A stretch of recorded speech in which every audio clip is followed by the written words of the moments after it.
Please, please welcome, sir. Mangi, sir. Thank you very much, Rajesh ji. Welcome, sir. Welcome. दोस्तों नमस्कार. जैसा कि sir ने बता ही दिया, नाम मेरा मांगी सेन है और जो मेरे गुरुकुल के भाई बहन हैं उनको पता नहीं है पूरा, मैं उनको बता दूं कि मैं इस सिस्टम में आने से पहले केमिस्ट्री का प्रोफेसर रहा हूं 10 साल. और इस सिस्टम को जैसे ही पहली बार मेरे कानों में ये चीज पड़ी थी तो उससे पहले मैंने इसको पूरा स्टडी करने के लिए कुछ किया है. और बुक्स स्टडी करने का तो एक हैबिट मेरे को, जब मैंने साइंस लिया, लगभग 10-12 साल साइंस पढ़ा है, तो उससे ही मेरे को अच्छा हो गया. तो नेटवर्क मार्केटिंग, मोटिवेशन, एजुकेशन, उससे रिलेटेड बहुत सारी बुक्स मैं पढ़ चुका हूं. और जैसे जैसे मेरे को मौका मिलता है मैं किताबों को खरीदते जा रहा हूं, उनको पढ़ते जा रहा हूं. अपने नॉलेज को इंक्रीज इसलिए कर रहा हूं कि अच्छा सीखूंगा तो अच्छा सिखा पाऊंगा. और अच्छा सीखने सिखाने का बिजनेस ही नेटवर्क मार्केटिंग है. मेरा कहने का मतलब यही है कि आप जब मार्केट में जाओगे, आपका प्रोडक्ट कोई भी खरीद सकता है, आपका प्रोडक्ट कोई भी खरीद सकता है, उसका रिजल्ट भी आ सकता है. लेकिन अगर उसे बिजनेस में लेके आना है तो उसकी बहुत सारी आदतों को आपको चेंज करना पड़ेगा. उसके लिए सबसे पहले आपको खुद को बदलना पड़ेगा और बदलने के लिए आपके पास बहुत सारा एक प्रूफ सिस्टम होना चाहिए. आपके पास सबूत के तौर पर अपने आप को पेश करना पड़ेगा. और उसी सिस्टम को लेकर के परम सर ने एक ड्यूटी मेरी लगाई थी कि आपने सरप्राइज टॉपिक डालना है. और मैं एक्चुअली में बताऊं कि मैं कल तक भूल चुका था कि मुझे टॉपिक देना है. मैं रात को 9:30 बजे फील्ड से आया और थोड़ा सर में भी पेन था, रात थोड़ी दिक्कत हो गई थी. लेकिन एकदम मैंने जब मैसेज देखा और टॉपिक देखा कि मुझे नहीं पता, नीचे नाम मांगी सेन है, तो मैडम ने कहा कि आपका टॉपिक है और अभी आपने इसको तैयार भी नहीं किया है. मैंने कहा अभी परम सर ने बोल दिया है तो अब तो उसको करना पड़ेगा जैसे भी करें. तो देर रात तक जैसे तैसे मैंने इसको किया, लेकिन फिर भी वो पूरा नहीं हो पाया, इसलिए मैंने इसको 2 पार्ट में कन्वर्ट किया है. आप जो भी जहां भी संभव हो, जिसके पास कॉपी पेन हो, उसे नोट कर लें. और मैं आपसे एक रिक्वेस्ट करूंगा कि आज जो मैं बताने वाला हूं वो ये ना सोचें कि वांगी सेन कर रहा है कि नहीं कर रहा, ये ना सोचें कि परम सर कर रहे हैं कि नहीं कर रहे. लेकिन मैं ये दावा कर सकता हूं कि आपने अगर मेरी इन स्लाइडों में से एक भी स्लाइड को मान लिया तो आने वाले 5 साल के बाद लोग आपकी बात मानेंगे. ये मैं लिख के दे सकता हूं, क्योंकि ये जो चीजें मैं आज बता रहा हूं इसके ऊपर किसी का प्रेशर नहीं हो सकता. लेकिन मैं जितने सफल लोगों की बायोग्राफी पढ़ चुका हूं, जितनी किताबें पढ़ चुका हूं, उसमें मैंने उन सब लोगों के अंदर ये चीजें कॉमन देखी हैं और ये चीजें हमें अपनानी ही पड़ेंगी. तो मैं अपनी स्लाइड शेयर के साथ इसको स्टार्ट कर रहा हूं.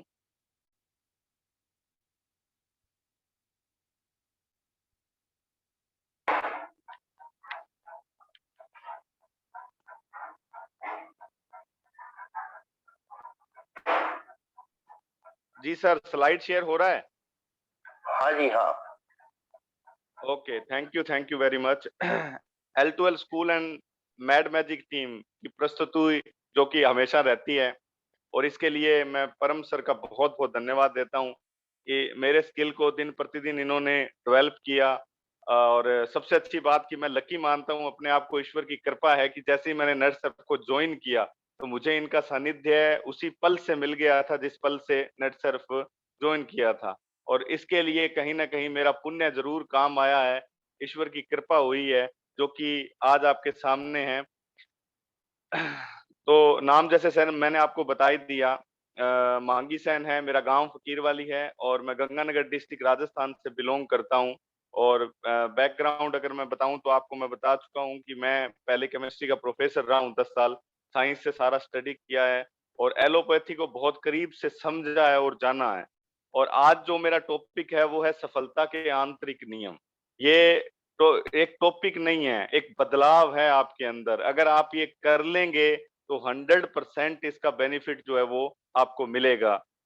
देखिए, पहले तो हम ये समझते हैं कि नियम होता क्या है, क्योंकि बहुत सारे लोग सिर्फ नियम नियम नियम नियम करते रहते हैं, लेकिन उनको ये नहीं पता होता कि नियम आखिर है क्या. तो मैंने कल गूगल के ऊपर इस चीज को देखा था और मुझे ये अच्छा लगा, इसलिए मैंने वो सारी की सारी स्लाइड उठा के यहाँ रख ली कि हर व्यक्ति के लिए नियम की परिभाषा अलग हो सकती है. कोई व्यक्ति नियम को किसी कार्य करने की रीति या विधि बता सकता है, कोई व्यक्ति आचार व्यवहार का शास्त्रानुसार जो विधान होता है उसको नियम बता सकता है, किसी चीज का निश्चित या बंधा हुआ कर्म है वो नियम हो सकता है, परंपरा एक नियम है, दस्तूर एक नियम है, कायदा एक नियम है, तरीका एक नियम है, ढंग एक नियम है, सिद्धांत एक नियम है। और वे निश्चित बातें जिनके अनुसार राज्य, संस्थाएं, संस्थान आदि चलाए जाते हैं वो नियम है। योग के 8 अंगों में से एक 8 एक अर्थ अलंकार है ये। मतलब जितने अपने योग अपन ने पढ़े हैं उसमें से ये एक अर्थ अलंकार अलंकार के रूप में निकलने वाली अभिव्यक्ति है जिसको अपन नियम कहते हैं। जो चीज छठे पायदान पे लिखी गई है, अगर मैं इसको थोड़ा चेंज करूं कि वे निश्चित बातें जिनके अनुसार, ध्यान से सुनिएगा, मैं थोड़ा चेंज कर रहा हूं, आपके सामने स्लाइड है, आप इसे नोट भी कर सकते हैं। वे निश्चित बातें जिनके अनुसार नेटवर्क मार्केटिंग चलती है उसे नेटवर्क मार्केटिंग के नियम कहते हैं। वे निश्चित बातें जिसके अनुसार नेटवर्क मार्केटिंग चलती है। अब ये चलती है, किस पे चलती है, कैसे चलती है? बहुत सारे लोग जब नेटवर्क मार्केटिंग में आते हैं और वो आपको बोलते हैं हम फेल हो गए, तो आप उनके सामने वो 10 नियम लिखिए जो नेटवर्क मार्केटिंग में आवश्यक जरूरी है और उनको बोलिए कि आप कौन से नियम को जानते हैं। क्या आपको पता है लिस्ट बनाना क्या होता है? क्या आपको पता है इनवाइट कैसे किया जाता है? क्या आपको पता है फॉलो कैसे किया जाता है? क्या आपको पता है कि ये बिजनेस ही नाक का है? जब स्टार्ट किया जाता है तो ये नाक का बिजनेस है। क्या आपको पता है कि आपको ट्रेनिंग पर डे लेनी पड़ेगी? क्या आपको पता है कि आपको सीखने का एटीट्यूड बनाना पड़ेगा? अगर वो व्यक्ति उनमें से किसी चीज को सिलेक्ट नहीं कर पाता है तो दोष उसका नहीं है कि वो एमएलएम में फेल हुआ, वो दोष उसी चीज का है कि उसने वो किया ही नहीं है। जब उसने किया ही नहीं है तो आप उसको दोष दे ही नहीं सकते। तो दोस्तों, किसी भी कार्य में सफल होने के लिए आपको नियम बनाने ही पड़ेंगे, क्योंकि मैं आगे कुछ आगे बात करूंगा। अब ये देखते हैं कि नियम आखिर होते कितने प्रकार के हैं। तो नियम जो है उनका प्रकार देखा जाए तो सबसे पहले जो नियम आते हैं ये तीनों बातें एक ही हैं। पहले नियम जो होते हैं बाह्य नियम, प्रकट नियम, लिखित नियम। दोस्तों ये वो नियम हैं जो लिखित रूप में कहीं ना कहीं पाए जाते हैं। इसे संविधान के रूप में लिखा जा सकता है, इसे सिद्धांत के रूप में लिखा जा सकता है, इसे किसी शास्त्र में लिखा जा सकता है, इसे किसी किताब में लिखा जा सकता है, इसे किसी व्यक्ति के द्वारा जनरेट किया जा सकता है। तो ऐसे जो नियम जो लिखित रूप में स्पष्टीकरण रूप में हमें मिले हुए हैं उनको हम बाह्य नियम कहते हैं। अब मैं इसका कई उदाहरण भी आपको दूंगा कि वो नियम है कौन से, और ये नियम जिंदगी में जरूरी होते हैं। और बिना नियम के जिंदगी जो है वो कुछ भी नहीं है, कुछ भी नहीं है, नथिंग। ये मेरा दावा है कि अगर आपके जीवन में नियम नहीं है तो आप कुछ भी नहीं है। आशीष जी ने कुछ दिन पहले एक बात की थी कि रोज एक नियम अपनाना चाहिए। एक वर्ड यूज किया कि जैन धर्म में लिखा हुआ है कि रोज एक नया नियम अपनाना चाहिए। नया नियम अपनाने का मतलब बुरी चीज को छोड़ देना चाहिए, अच्छी चीज को अपना लेना चाहिए। जब आप बुरी चीज को छोड़ देते हो, अच्छी चीज अपना लेते हो, तो दोस्तों एक चीज अपने साथ अपने आप घटित हो जाती है और उस चीज का नाम है अनुशासन। और परम सर ने बहुत दिन पहले एक बात कही थी कि जिंदगी में किसी भी सेक्टर में कामयाब होने के लिए जो नितांत आवश्यक चीज होती है वो होती है आपका अनुशासन। तो अनुशासन के लिए हमें जो बाह्य नियम है वो सारे के सारे अपनाने पड़ते हैं। तो हम कुछ एग्जाम्पल लेते हैं कि वो नियम आखिर कौन से हैं। देखिए, सबसे पहले जो नियम है वो है यातायात का नियम। तो दोस्तों, जो यातायात का नियम है जिसे अपन इंग्लिश में बोलते हैं ट्रैफिक नियम, बहुत बड़ी चीज है, बहुत ही बड़ी चीज है ये। आप ये सोच के देखो कि अगर ट्रैफिक पे रेड बत्ती, येलो बत्ती या हरी बत्ती ना हो तो क्या ट्रैफिक को संभाल पाना संभव होगा? अगर एक चौराहे के ऊपर जो अपने इलेक्ट्रिकल रूप में बत्तियां लगी हुई हैं, अगर वो ना हो, एक पल के लिए सोच करके देखो, तो मुझे लगता है कि एक्सीडेंट की जो तादाद है वो कम से कम 50 गुना बढ़ जाएंगी, कम से कम। और ज्यादा हो तो पता नहीं है। नियम तोड़ते ही एक्सीडेंट होता है। आपने देखा है कोई भी व्यक्ति जब भी एक्सीडेंट से मारा जाता है तो वहां कोई ना कोई रूल टूटता है, वो रूल कैसा भी हो सकता है, वो ट्रैफिक से रिलेटेड हो सकता है, साधन से रिलेटेड हो सकता है, वो किसी भी चीज से रिलेटेड हो सकता है, लेकिन 100% किसी भी व्यक्ति ने रूल ब्रेक किया होगा, और जैसे ही वो रूल ब्रेक करता है तो उसका जो भुगतान है वो उसको करना पड़ता है।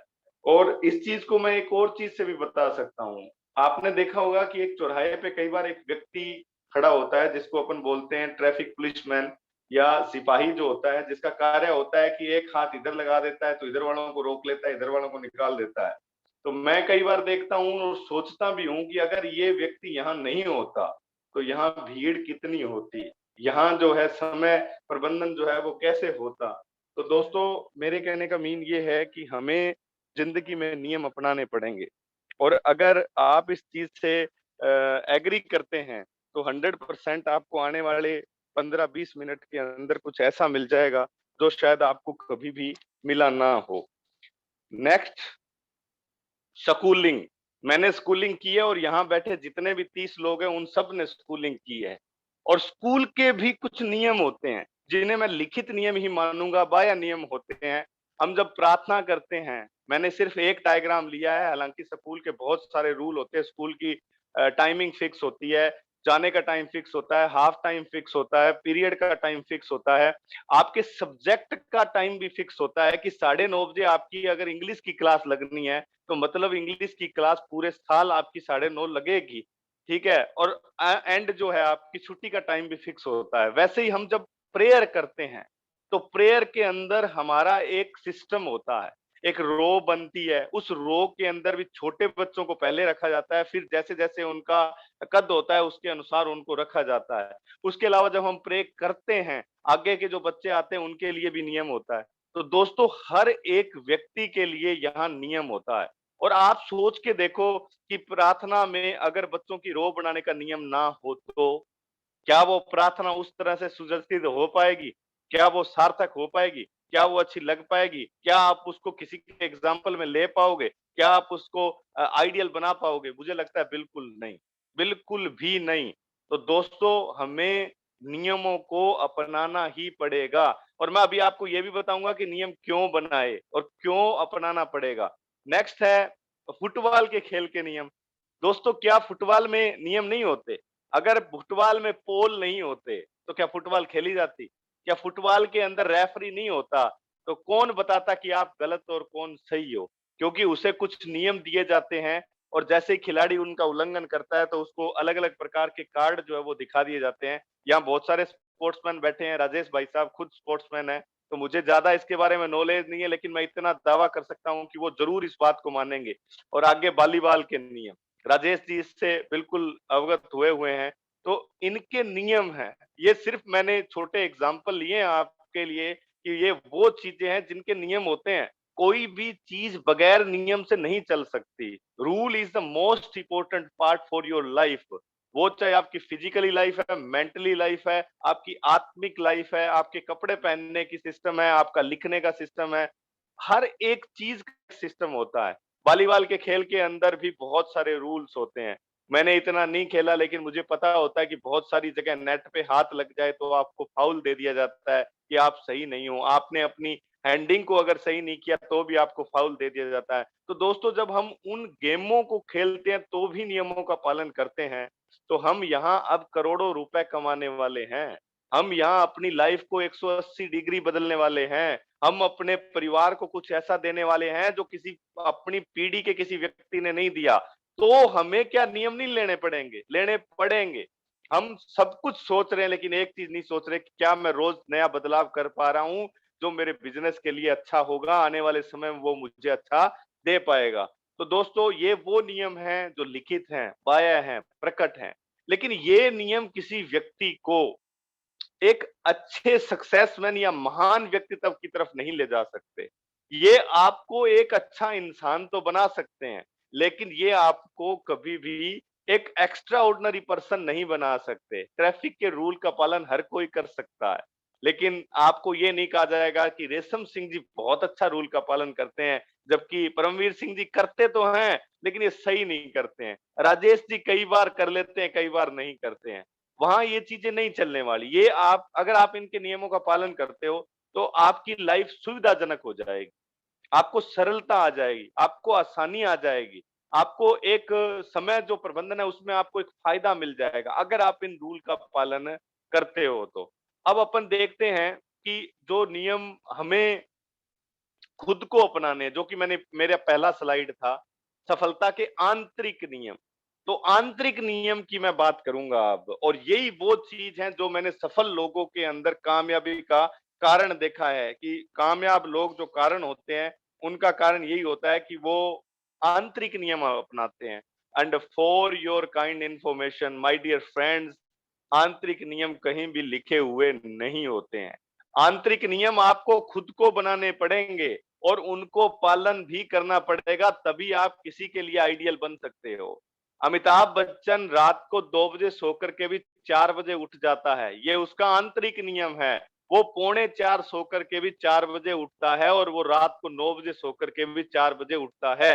सचिन तेंदुलकर ने लगभग 20 साल क्रिकेट खेला, लेकिन जब भी वो खेला तो सवेरे 6 बजे, वो रात को 10 बजे सोया, बीमार था, फीवर था, कुछ भी था, लेकिन वो नेट प्रैक्टिस के ऊपर आया क्योंकि उसने वो नियम अपने ऊपर डाला था। तो जो पहला नियम है सफलता का, जो मुझे लग रहा है, जो मैं लोगों के अंदर देखता हूँ, मैंने कम से कम 1000 जीवनियों के ऊपर नजर डाल चुका हूँ मैं, जो सक्सेस लोग हैं, बहुत सारे इंडियन पीपल के ऊपर, बहुत सारे आउट ऑफ इंडियन लोगों के ऊपर। मैंने एक चीज देखी, उन सब के अंदर इंटेग्रिटी है, उनके सबके अंदर अखंडता है, उन सबके अंदर संकल्प शक्ति है, उन सबके अंदर अपनी बात को कह करके ना मुकरने का मुकायदा है, उन सब के अंदर एक ऐसी चीज है जो वो बोल देते हैं तो उसके लिए वो जी जान लगा देते हैं। और जब ऐसा हो जाता है तो आपके पास एक बहुत बड़ी पावर आती है, जिसे अपन अखंडता की शक्ति कहते हैं, और लोग दूर दूर तक, जैसे मैं आज अमिताभ बच्चन को मैंने कभी देखा नहीं है, मिला नहीं हूँ, टच नहीं किया है, बात नहीं की है, लेकिन मैं आपको एज ए एग्जाम्पल उसका एग्जाम्पल दे रहा हूँ। मैं सचिन तेंदुलकर को नहीं मिला हूँ, लेकिन उनकी बात जब कोई पेपर करता है, कोई न्यूज पेपर करता है, कोई पत्रिका करती है, कोई एंकर करता है, तो दोस्तों हमें मजबूर होकर के ये वो बात एज ए एग्जाम्पल बहुत जगह रखनी पड़ती है। तो आपको भी अपनी टीम को लीड करना है, और हमारा यहाँ मकसद है कि आप एक अच्छे लीडर तैयार हों। लीडर में भी कई प्रकार के लीडर होते हैं, एक लीडर होता है जिसका प्रभाव नहीं होता। तो आपको प्रभावी लीडर बनना है, उसके लिए आपको सबसे पहले इंटीग्रिटी अपने अंदर लानी पड़ेगी। अगर आपने इंटीग्रिटी अपने अंदर लाने की कोशिश ही नहीं की, या आप लाए नहीं, तो मैं दावा कर सकता हूं दोस्तों कि आप कभी भी एमएलएम में तो सक्सेस नहीं हो सकते। फिर आप 5 साल बाद ये कहो कि हमें एमएलएम से कुछ नहीं मिला, आप 10 साल बाद ये कहो कि मेरे कुछ नहीं मिला, और या आप 15 साल के बाद ये कहो कि मुझे कुछ नहीं मिला, तो माय डियर फ्रेंड्स, जो इंटीग्रिटी नहीं ला सकता वो आज ही एमएलएम को लीव कर सकता है, क्योंकि इंटीग्रिटी के बगैर एमएलएम आप नहीं कर सकते, नहीं कर सकते और नहीं कर सकते हो। नेक्स्ट जो अपन आंतरिक नियम देखते हैं, इंटीग्रिटी के लिए एक बात लिखी जाती है, वो थोड़ा मैं आपको और बता देता हूँ। Doing what is right even when is difficult. जब जब आपकी जिंदगी में मुश्किलें हैं, जब आपकी जिंदगी में दर्द है, जब आपकी जिंदगी आपको रोकने का कार्य कर रही है, जब आपकी जिंदगी में रास्ते बंद हो चुके हैं, उस समय जो चीज काम आती है उसको इंटीग्रिटी कहते हैं। उस समय आप क्या सोच लेके आते हो, वो आपकी इंटीग्रिटी है। दोस्तों, ये जो अखंडता है, ये जो संकल्प शक्ति है, अगर आपने संकल्प ले लिया कि मैं 5 साल तक नेटसर्फ कम्युनिकेशन प्राइवेट लिमिटेड को लर्निंग एटीट्यूड के साथ दूंगा, तो आपको जो समस्याएं आएंगी, वो समस्याएं आपके लर्निंग एटीट्यूड से ही निकल जाएंगी, आपको पता ही नहीं चलेगा, क्योंकि आपने अपने साथ संकल्प किया है। लोग दूसरों से संकल्प लेते हैं कि यार मैं कौन सा संकल्प धारण करूं, मैं कौन सा प्रॉमिस राजेश जी से करूं, मैं कौन सा अपने अपलाइन से करूं, मैं कौन सा नेटसर्फ से करूं, कौन सा अपना बीवी से करूं, कौन सा अपने आप से करूं। जब आपको ये नहीं पता कि अखंडता खुद से ली जाती है, तो आप कुछ नहीं कर सकते। और दोस्तों, ये जो अखंडता का नियम है, मैं लिख के दावा कर सकता हूँ, मुझे कौन से संविधान में, कौन से शास्त्र में, कौन सी किताब में, कौन से, मतलब एक ऐसी चीज आप मुझे दिखा दो जहां पे ये स्पष्ट लिखा हुआ है कि अखंडता तो रखनी ही पड़ेगी, अखंडता तो देनी ही पड़ेगी। दोस्तों, अखंडता ली जाती है, दी नहीं जाती। और जो नियम लिए जाते हैं वही कामयाबी का कारण बनते हैं, जो दिए जाते हैं वो कभी कामयाबी का कारण नहीं बनते हैं। नेक्स्ट अपने बात करें, ये जो पिक्चर आपको दिखाई दे रही है, ये पिक्चर बड़ी ही अजीब है, लेकिन इसको मेरी जो थिंक है उस पे अगर आप चले जाएंगे तो शायद ये बहुत बड़ी बात होगी। मैं बहुत बार मेरी टीम से बात करता हूँ, मैं कई बार कई सेमिनार्स में जाता हूँ, मैं कई बार अदर टीम के पीपल से भी बात करता हूँ, तो हर व्यक्ति क्या करता है, कुछ ना कुछ कंप्लेन करता रहता है। सर प्रोडक्ट सही नहीं है, सर ये प्रोडक्ट तो महंगा है, सर वो प्रोडक्ट आया नहीं है, सर वो सही बिल नहीं काट रहा, सर अपलाइन मदद नहीं कर रहा, सर क्रॉस लाइन हमारे साथ गलत चीजें कर रहा है, सर वो व्यक्ति मेरी टीम के साथ ऐसा कर रहा है। दोस्तों ये जो चीज आ रही है ना, ये उनकी गलती नहीं है, ये आपकी आत्मा की एक बहुत बड़ी मिस्टेक है। आप किसी भी कार्य को करने से पहले आत्म मंथन कीजिए। अगर आप सिगरेट पी रहे हैं तो मैं लिख के दावा कर सकता हूं कि अगर आप सिगरेट पी रहे हैं और आपने कभी अटेंशन दिया है तो अंदर से एक कंपन आएगा कि भाई साहब तू गलत कर रहा है। अगर आप शराब पी रहे हैं तो आपके अंदर से एक आवाज जरूर आती है कि भाई साहब तू गलत कर रहा है। मैं किसी टीम के किसी व्यक्ति के साथ अगर गलत बात कर रहा हूं, गलत सोच रहा हूं, तो अंदर से एक आवाज आती है कि तू गलत कर रहा है। और अगर वो आवाज समझने लग गए तो आपको कामयाब होने की जरूरत नहीं है, ईश्वर आपको कामयाब कर देगा।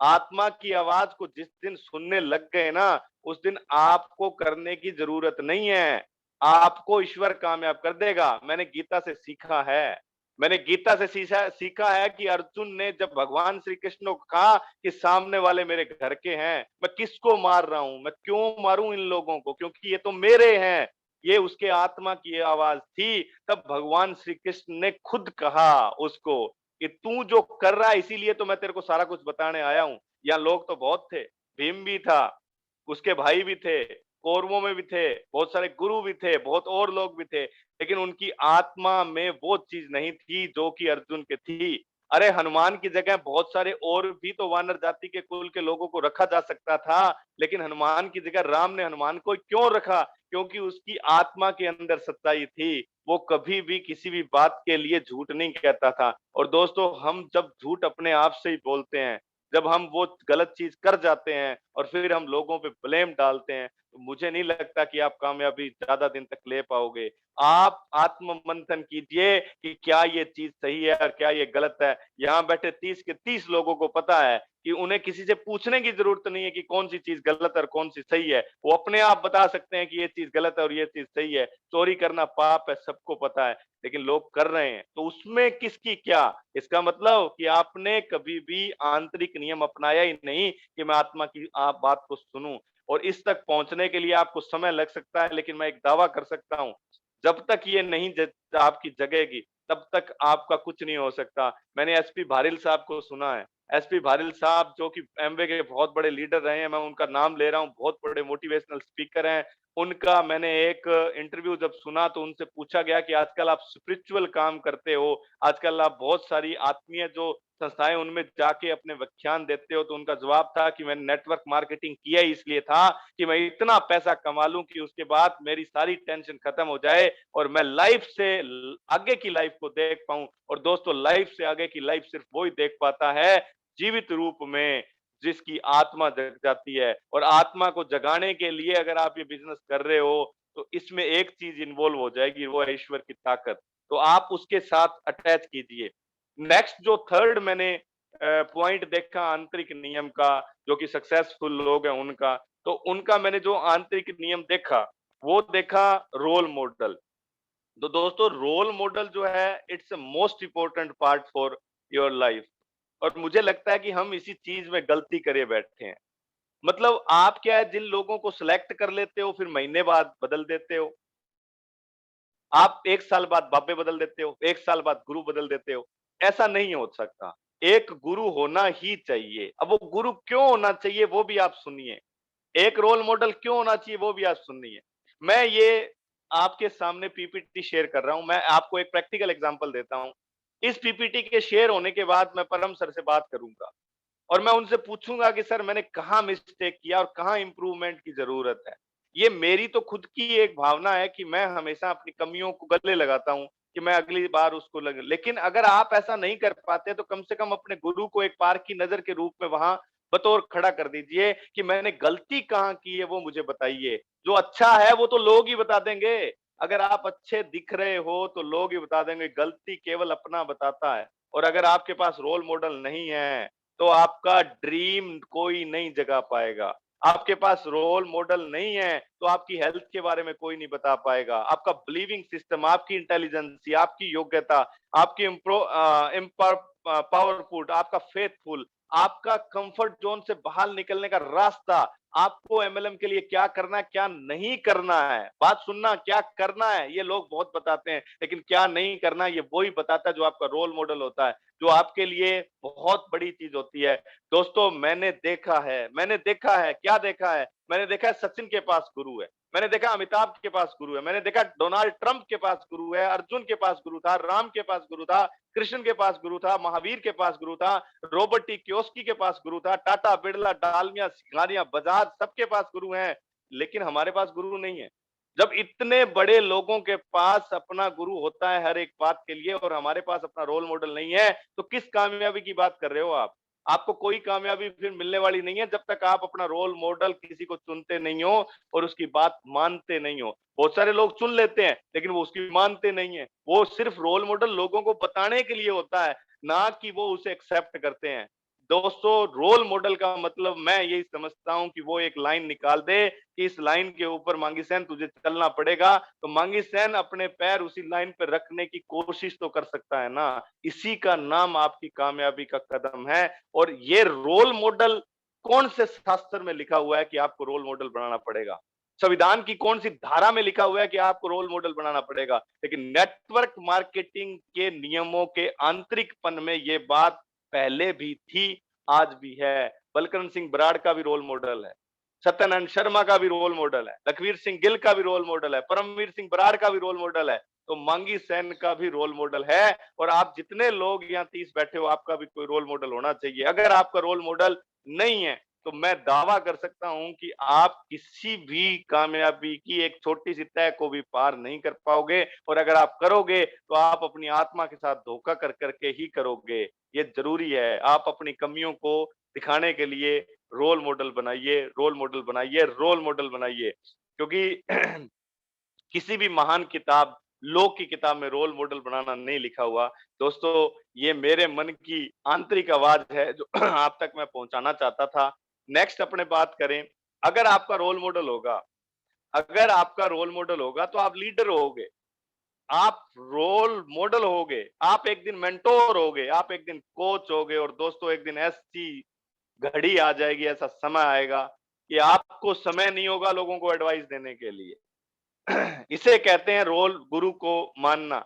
मैंने संतोष नायर को बहुत करीबी से पढ़ा है, तो जब वो बताते हैं कि मुझे कपड़ा पहनना सिखाया किसी अलग व्यक्ति ने, मुझे बोलना सिखाया किसी अलग व्यक्ति ने, मुझे चलना सिखाया किसी अलग व्यक्ति ने, मुझे ना को हाँ में कन्वर्ट करना सिखाया किसी अलग व्यक्ति ने। मतलब उन्होंने अपने रोल मॉडल्स के ऊपर बड़ा काम किया है। उन्होंने अपनी बहुत सारी बुक्स को रोल मॉडल माना है। इसीलिए मैं कहता हूं कि किताबें पढ़िए। किताबें एक ऐसी चीज है जो सामने से आपको ये भी नहीं कहेंगी कि तू गलत है या सही है, लेकिन उस पूरी किताब को जिस दिन आप खा जाओगे, चाट जाओगे, पी जाओगे, उसके बाद आप जब निखर कर के बाहर आओगे ना, तो 100% आपके पास कुछ ना कुछ होगा। भगवान श्री कृष्ण, भगवान श्री राम, अगर आप इनको भगवान का दर्जा देते हो, उनको गुरु की जरूरत नहीं है, लेकिन भगवान श्री कृष्ण का भी गुरु था और भगवान राम का भी गुरु था। तो अगर उनको जरूरत है तो हमें भी जरूरत है। नेक्स्ट अगर अपने बात करें, लीड बाय एग्जांपल। अगर आपके पास रोल मॉडल है, मेरे पास Paramvir Singh Brar as a role model है, तो मैं ये दावा कर सकता हूं कि 3 साल बाद मेरा एक एग्जाम्पल ये देंगे और मैं एक लीड एग्जाम्पल के तौर पे आगे निकलूंगा। मुझे पूरा विश्वास है, मुझे घमंड नहीं है, मुझे मेरे गुरु पे विश्वास है कि वो मुझे कहीं ना कहीं आगे लेके जाएगा। क्योंकि मैं वो बातें शायद अभी नहीं सोच पा रहा हूं जो उन्होंने मेरे लिए सोच ली हैं। तो दोस्तों जब आप गुरु को समर्पित हो जाते हो तो गुरु की एक ऐसी रिस्पॉन्सिबिलिटी आ जाती है, उसके अंदर परमात्मा आ जाता है कि वो आपको सही रास्ता दिखाए बगैर नहीं रह सकता है। और मैंने एक बात और जानी है जो एकदम 100% सही है कि नेटवर्क मार्केटिंग में कोई भी लीडर हो, उसका घर शीशे का होता है। शीशे का होने का मतलब जो वो करता है वो सबको दिखता है। इसलिए दोस्तों अगर आपको नेटवर्क मार्केटिंग में, नेट सर्फ में कामयाब होना है तो आपको वही करना है जो आप डुप्लीकेबल कर पाए, और वही करना है जो डुप्लीकेबल करने से आप नैतिकता में आ जाएं। अगर किसी काम को करने से आपकी नैतिकता खंडित हो रही है तो आज ही उसे त्याग दीजिए। अन्यथा आने वाले समय में आप बहुत कुछ पा करके भी बहुत कुछ खो देंगे। मैंने ऐसे लीडर्स को भी देखा है जिन्होंने कोई समय में बहुत कुछ पाया, बहुत लोगों को अपना फॉलोअर्स बनाया, लेकिन उनकी एक अनैतिकता ने उनका पतन कर दिया। तो दोस्तों, आप कांच के घर में हैं, ये याद रखना, you are living in a mirror type of house. आप एक कांच के घर में हैं जिसमें आप खुद को भी देख रहे हैं, लोग आपको भी देख रहे हैं। नेक्स्ट देखिए, बहुत इंपॉर्टेंट बात, अपने आप को 1% इंप्रूव कीजिए पर डे। ये एक नियम है, 1% इंप्रूव कीजिए। अब आप कहेंगे सर मैं कैसे करूं 1% इंप्रूव? एक अच्छा श्लोक को पढ़ लीजिए आप, उसे नोट कर लीजिए और उसे धारण करने की कोशिश कीजिए, आपका 1% इंप्रूवमेंट हो जाएगा। मैं कई बार बुक नहीं पढ़ जाता, वीडियो नहीं देख पाता, तो मैं सड़क पे जब इधर-उधर होता हूं तो मैं देखता हूं बहुत जगह अच्छे विचार लिखे हुए होते हैं जो मैंने कभी पढ़े नहीं होते। मैं ऑटो के पीछे कुछ देख लेता हूँ, मैं गाड़ी के पीछे कुछ देख लेता हूँ और दोस्तों जितने ट्रक वाले होते हैं ना, उनको ये तो नहीं पता होता कि पीछे क्या लिखा है। उन्होंने लिखवाया ज़रूर है लेकिन वो कभी फ़ॉलो नहीं करते, लेकिन वो किसी के लिए बड़ा संदेश देते हैं, तो आप उसके पीछे भी पढ़ के अपने आप को 1% इम्प्रूव कर सकते हो। जैसे आशीष जी ने एक बहुत अच्छी बात कही थी कि एक नियम आप पर डे बना सकते हो, वैसे ही अपने आप को सुधार करने के लिए आप 1% इम्प्रूवमेंट कर सकते हो और उसके लिए मैं एक स्टडी बताता हूँ आपको कि गणित यहाँ कैसे काम आता है। ये बड़ी एक ही सच्ची बात है, 100% सच्ची बात है, ये मेरी नहीं है। सॉरी टू से यू, मैं आपको बता दूँ कि ये सारी बातें मेरी नहीं है। मैंने तो इनको कहीं से परोसा है और मेरे शब्द दे रहा हूँ। तो क किसी को अगर ये लगे कि नहीं ऐसा कुछ नहीं है, ये सब मैंने सीखा है। मेरा यहाँ कुछ भी नहीं है।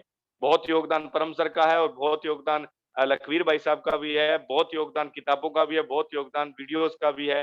जिनसे जो सीखा है मैं उन्हीं को समर्पित कर रहा हूँ। मेरी सिर्फ भाषा है, बोली है, शब्द हैं। तो देखिए, एक मैंने गूगल के ऊपर एक स्टेटस पढ़ा, आप भी पढ़ सकते हैं इसको। यहाँ बताया गया है कि गणित कैसे काम करता है। यदि आप 1 वर्ष के लिए प्रत्येक दिन 1% बेहतर प्राप्त कर सकते हैं, तो आप वर्ष के समाप्त होने तक 37 गुना बेहतर हो जाएँगे। 37 गुना बेहतर हो जाएँगे, तो अगर आप ये 3 साल लगातार करते हो, तो दोस्तों आप 100 से पार बेटर हो जाओगे। आप 100% बदल जाओगे। मेरा 100% बदलने का मतलब 180 डिग्री एंगल पे चले जाना। मेरा मतलब यही है। इसके विपरीत यदि आप 1 वर्ष के लिए प्रत्येक दिन 1% खराब करते हो, यानी 1% भी नहीं सीखते हो, तो आप वर्ष के अंत तक लगभग शून्य हो जाएँगे। इसे कैसे बढ़ाया जाए? क्या आप अपने इनकम को देख सकते हो कि पिछले महीने मेरी इनकम कितनी थी और मुझे अगले महीने इससे 1% बढ़ानी। क्या आप पूरे साल का डाटा ले सकते हो? एक साल, पूरे साल मेरी इनकम इतनी थी और मुझे अगले साल ये 1% इनकम बढ़ानी है। क्या आप प्लान की संख्या में ये चीज़ लगा सकते हो कि मैंने पिछले महीने 300 प्लान किए तो मैं 1% प्लान और कर सकता हूँ? दोस्तों, जो चीज़ मैं बता रहा हूँ उसे समझने की कोशिश कीजिएगा। ये छोटा-सा नियम है, लेकिन इसका जो रिज़ल्ट है वो बहुत बड़ा आता है। मैं इसके लिए एक स्टोरी आपसे शेयर करना चाहूँगा। स्टोरी है शाहरुख खान और नवजोत सिंह सिद्धू के बीच की। कोई टाइम था जब शाहरुख खान एक सीरियल किया करता था, ये 1994-1995 की बात होगी और नवजोत सिंह सिद्धू का एक आर्टिकल था, उसमें मैंने इसको पढ़ा था और मेरे लिए बड़ा इंस्पायरल रहा, इसलिए मैं आपके सामने शेयर कर रहा हूँ। बहुत जगह वो आजकल बोलते भी हैं इस बात को कि जब Shahrukh Khan as a actor बनने के लिए बंबई में आया था, तो उससे नवजोत सिंह सिद्धू की बात हुई और उस समय वो एक सीरियल करता था सर्कस, एक टीवी का सीरियल था सर्कस, आप चाहें तो उसे पीछे सर्च भी कर सकते हैं, उसमें उसने काम किया था। तो उससे नवजोत सिंह सिद्धू ने पूछा कि आपका फ्यूचर कहाँ देखते हो? तो उसने कहा I want to make a king of Bollywood. मैं बॉलीवुड का राजा बनना चाहता हूँ। तो नवजोत सिंह सिद्धू का मेरे को बड़ी हँसी आई और मैंने कहा तू यार कहाँ बनेगा? अभी गोविंदा है, अभी अमिताभ बच्चन है, अभी बड़ी-बड़ी हस्तियाँ जो हैं वो यहाँ बैठी है और तेरे को वो कहाँ तू वहाँ अपनी जगह बना पाएगा। तो शाहरुख खान ने एक बात कही थी, वो बात आप अपने साथ रिलेट करें और अगर आपने ये एक स्लाइड रिलेट कर ली अपने आप से और मेरा ये जो वाक्य मैं बोलने वाला हूँ, ये आपने अपना लिया अपनी लाइफ में, तो आपकी लाइफ 180 डिग्री एंगल पे 4 में बदले, 5 में बदले, 3 में बदले, साल के अंदर-अंदर बदल जाएगी, ये मेरा दावा हो सकता है। शाहरुख खान ने उसको जवाब दिया, I am not competitive with anyone, I am competitive with himself. मैं किसी और से नहीं लड़ना चाहता। मैं किसी और से कंपटीशन नहीं करना चाहता, मैं कंपटीशन करना चाहता हूं अपनी कमियों से, मैं कंपटीशन करना चाहता हूं अपने आप से। और दोस्तों, मुझे ये कहते हुए बिल्कुल संकोच नहीं हो रहा कि आज किंग खान के नाम से किसी व्यक्ति को अगर बॉलीवुड में जाना जाता है तो इक्वल टू शाहरुख खान है। क्यों? क्योंकि उसने अपनी कमियों को दूर किया, उसने अपने अंदर इंप्रूवमेंट किया। हम क्या कर रहे हैं? दूसरों पे दाव खेल रहे हैं, हर ब्लेम दूसरे पे लगा देते हैं। हम अपने अंदर कोई सुधार करने की कोशिश करते ही नहीं है, और वो सुधार अगर 1% होगा तो तीसरे साल आपका 180 डिग्री जो है वो बदल जाएगा। नेक्स्ट जो है वो है you break me again but I still love you. ये स्लाइड सिर्फ एक बात के लिए है कि असफलता से प्यार करो, असफलता से प्यार करो, असफलता से प्यार करो, ना से प्यार करो, ना से प्यार करो, ना से प्यार करो। प्रोस्पेक्ट का जो ना है उससे प्यार करो। अगर आप उससे प्यार करोगे तो 100% जो है आप कामयाब हो जाओगे। मैं एक एक एग्जांपल दूंगा इसमें, और वो सारी चीज आपको शायद समझ आ जाएगी। थॉमस एडिशन अल्वा, जिनका नाम सत्यनारायण जी बहुत बार लेते हैं, मैं बहुत बार लेता हूँ, परम सर बहुत बार लेते हैं, बहुत बार लखवीर भाई साहब लेते हैं, और हर एक जगह उस व्यक्ति का एग्जाम्पल रखा जाता है। लेकिन यहाँ आज एग्जाम्पल रखने का थोड़ा सा वेरी जो है वो अलग है, आप सुनिएगा। उसने 10,000 प्रयोग किए, उसके बाद बल्ब का आविष्कार किया, और कहा जाता है कि 9,999 प्रयोगों में उसको सफलता नहीं मिली। और किसी पत्रकार ने पूछा कि आपके 9,999 प्रयोग तो फेल हो गए, तो उसने कहा नहीं, मुझे ये पता चला कि 9,999 प्रयोगों से बल्ब नहीं जल सकता। लेकिन दोस्तों, उसने 9,999 प्रयोग लिखे थे, उसको तभी पता चला था कि इनसे बल्ब नहीं बन सकता। आज भी साइंस के उस कोर्ट में उसके 9,999 प्रयोग वैसे के वैसे ही लिखे हुए हैं, और उन्हीं का फायदा हर वैज्ञानिक उठा रहा है, क्योंकि उन वैज्ञानिकों को पता है कि इन 9,999 प्रयोगों से हम किसी भी लाइट को नहीं जला सकते हैं। तो उसने किससे प्यार किया?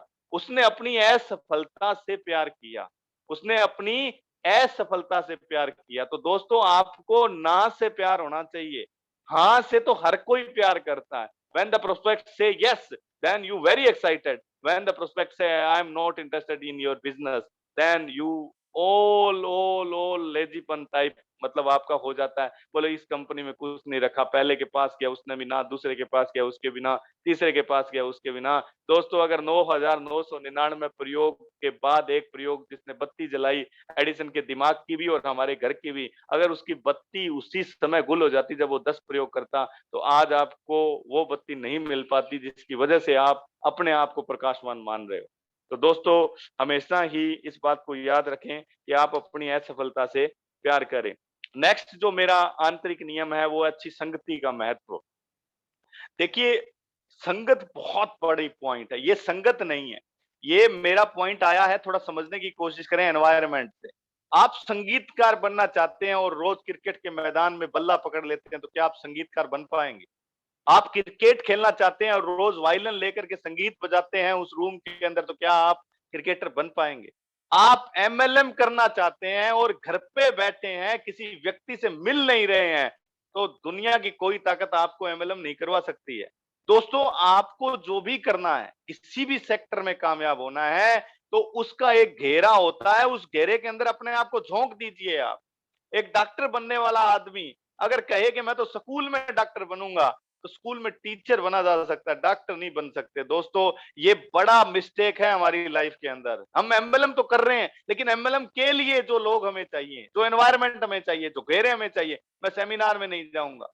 बहुत सारे लोग बोलते हैं मेरा कोई बंदा ही नहीं आया तो मैं सेमिनार में क्यों जाऊंगा। अभी गंगानगर एक सेमिनार होने वाला है, वहां पे बहुत सारे लोग मुझे पता है नहीं जाएंगे, और मैं हर सेमिनार को अकेला अटेंड करता हूँ। मेरी टीम से कोई आए ना आए मैं कभी नहीं सोचता, मेरा काम होता है इन्फॉर्म करना, मैंने कर दिया, वो नहीं आए, उनका अभी समय नहीं है, लेकिन मैं जाता हूँ। पता है क्यों जाता हूँ? क्योंकि मुझे वहां 5 या 7 या 10 अच्छे लीडर मिलते हैं, और वो एक लीडर अगर एक नई बात बताता है तो मेरी जिंदगी में उस दिन 10 नई बातें मेरे साथ गठरी बन जाती है, जो आने वाले समय के अंदर मेरे को काम देंगी। दोस्तों, आपको अपने आप को वहां झोंकना है।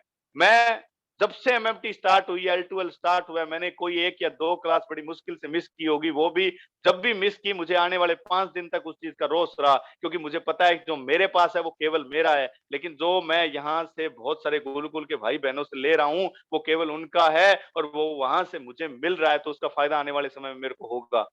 दोस्तों आपको अपने आप को एक अच्छी संगत में डालना पड़ेगा जिस सेक्टर के लोगों के साथ आप रहना चाहते हो। Good company is important, it helps to cultivate good qualities. अगर आप एक अच्छी संगत में हो तो आप हमेशा अच्छा ही कार्य करने के साथ साथ आपकी क्वालिटी को भी इम्प्रूव करोगे, आपकी क्वालिटी ऑटोमेटिक बढ़ती जाएगी। एक मैं अगर परम सर के साथ रहना पसंद करता हूँ, मैं अगर सत्यनारायण सर के साथ रहना पसंद करता हूँ, मैं लकीर सर के साथ रहना पसंद करता हूँ, मुझे पता है कि ये कभी नहीं कहेंगे कि नेट सर्फ छोड़ दे, नेट सर्फ में कुछ नहीं है, नेट सर्फ कुछ भी नहीं दे सकता, ये मुझे कभी नहीं कहेंगे। ये मुझे हमेशा क्या करेंगे, इंस्पायर करने की कोशिश करेंगे कि अगर ये मुश्किल आ रही है तो इसका सामना इस तरह करो, आप धैर्य रखो। ये सारी चीजें आपको कहाँ मिल सकती है, जब आप अपने आप को उस वातावरण के अंदर महानता, महानता, महानता तभी मिलती है जब आप महानता के घेरे में जाते हैं। अगर महानता के घेरे में आप नहीं आओगे तो आपको महानता नहीं मिलेगी। मुझे धार्मिकता का बड़ा शौक है तो कईयों को अजीब लग रहा होगा, लेकिन फिर भी मैं एक दोहा बताना चाहूंगा कि कबीर कुसंग न कीजिए पाथर जल न तिराए, कंदली सीप भुजंग मुख एक बूंद तिर भाए। देखिए बहुत बड़ी बात कही है यहाँ कबीर साहब ने। कबीर जी कहते हैं कि कुसंगति कभी मत करो। कुसंगति का मतलब सॉरी टू से हूं, मैं यहाँ ये नहीं कहना चाहता कि आप सिगरेट वाले के पास, दारू वाले के पास, उनके पास जा रहे हो, हालांकि वो भी गलत है। लेकिन मेरी कुसंगति का मतलब यहाँ समझना मैं क्या कहना चाहता हूँ। मैं ये कहना चाहता हूँ अगर आपको एमएलएम करनी है तो आपको एमएलएम के लोगों के बीच रहना पड़ेगा, आपको एमएलएम की बुक्स स्टडी करनी पड़ेगी, आपको वो सारा करना पड़ेगा जो कि एमएलएम करता है, ना कि अपने को वो करना पड़ेगा जो कि अलग सेक्टर में किया जा रहा है। अगर आप क्रिकेट खेलने की सोच रहे हैं, आप वहां जाना चाहते हैं तो आपको उसी तरह का एनवायरनमेंट बनाना पड़ेगा। वैसे ही कबीर जी कहते हैं कि कुसंगति कभी मत करो। जैसे पत्थर पर बैठकर नदी पार नहीं की जा सकती, वैसे ही कुसंग से भला नहीं हो सकता। स्वाति नक्षत्र में जल की एक बूंद केले में पड़कर कपूर बन जाती है। सुनना, कपूर, यहाँ बात केवल पानी की एक बूंद की होगी लेकिन अर्थ बदल जाएगा संगत के कारण। कपूर की एक बूंद स्वाति नक्षत्र में केले पर पड़ने पर कपूर बन जाती है, सीप में पड़ करके वो मोती बन जाती है और सर्प के मुंह में पड़ करके वो जहर बन जाती है। दोस्तों बूंद एक थी लेकिन जगह अलग थी और रिजल्ट आप देख सकते हो। एक जगह वो कपूर बनी, एक जगह वो शीप बनी, एक जगह वो जहर बनी। इसी प्रकार जैसी संगति की हो जाती है वैसा ही प्रभाव आपके ऊपर पड़ता है। अगर आप नेगेटिव लोगों के बीच में रहते हो तो मैं लिख के दावा दे सकता हूं कि आप आने वाले समय में नेगेटिव होगे और आप अपना तो घर उजाड़ोगे उजाड़ोगे, आने वाली जो पीढ़ी होगी उसका भी पूर्णतः सत्यानाश करने के कगार पे आ जाओगे आप। नेक्स्ट जो है जो आंतरिक नियम है वो अपने चलते रहेंगे। तो दोस्तों आज के लिए इतना ही, और मैं दावा करता हूं कि जो और आंतरिक नियम है उनको भी मैं बिल्कुल स्ट्रांगली निकाल करके लाऊंगा और मैं दावा करता हूं कि अगर आप उन नियमों को धीरे धीरे अपनाएंगे, एक एक करके अपनाएंगे तो भी आपको अच्छा लगेगा। तो थैंक यू वेरी मच परम सर।